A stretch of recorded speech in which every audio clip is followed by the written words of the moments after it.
Tertarik mengetahui ojek Palang, saya sengaja datang ke Cimerak.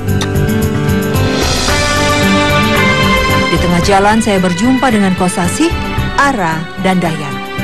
Kosasih adalah joki Palang, sedangkan dua personel lainnya sebagai pengangkut kayu dan pendorong motor.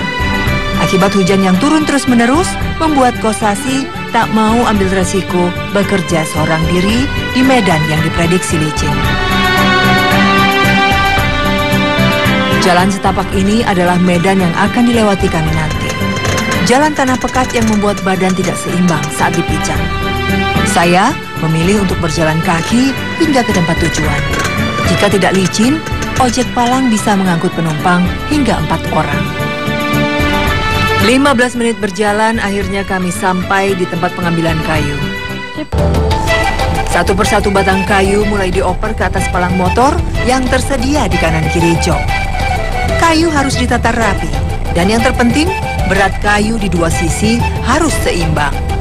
Joki motor pun harus cepat beradaptasi terhadap massa beban yang diangkutnya. Mengingat medan tanjakan yang akan dilalui tidak main-main. 8 buah kayu telah terpasang rapi. Saatnya ojek Palang bekerja. Kosasih mulai menggerakkan gas di stang kanan motornya. Roda pun mulai mencengkram jalanan hingga beberapa meter ke depan.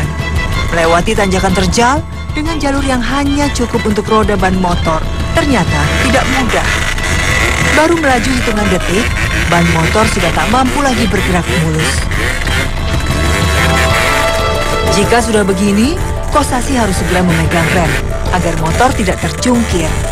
Pengojek Palang pun tidak seperti motor off-road biasa. Kayu-kayu yang ditata hampir di sekeliling tubuhnya seakan menyulitkannya bergerak leluasa. Bisa jadi juga kayu ini jatuh di tengah jalan. Sebagai bantuan, Ara dan Dayat pun mulai mengerahkan tenaga, mendorong motor hingga lolos dari rintangan. Posisi mereka pun tetap harus dalam keadaan waspada, berjaga-jaga dari tergelincirnya motor. Karena jarak badan dengan motor hanya hitungan sentimeter saja. Ini jalan baru berapa meter berhenti. Karena di depan ada jalan yang agak susah, jadi harus dicangkul. Karena bagi setiap para pengojek, setiap hari kalau bisa dibilang, jalurnya ini adalah beda-beda terus. Jadi mau nggak mau kalau misalnya di depan ada rintangan, itu harus dicangkul dulu, dibantuin sama bapak-bapak yang lain supaya bisa lancar sampai atas. Ini semoga bisa tembus langsung ya Pak ya. Memodifikasi motor untuk menjadi sebuah motor Palang memerlukan modal tidak lebih dari Rp500.000. Hasilnya, motor tangguh yang dapat melewati segala medan. Hampir 1 jam akhirnya kami sampai di perbatasan jalan. Di sini, kayu akan diturunkan dari motor Palang.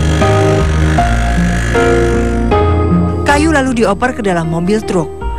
Belum berhenti sampai di sini, Kosasih dan petani kayu lainnya akan kembali ke lokasi yang sama hingga kumpulan tebangan kayu habis.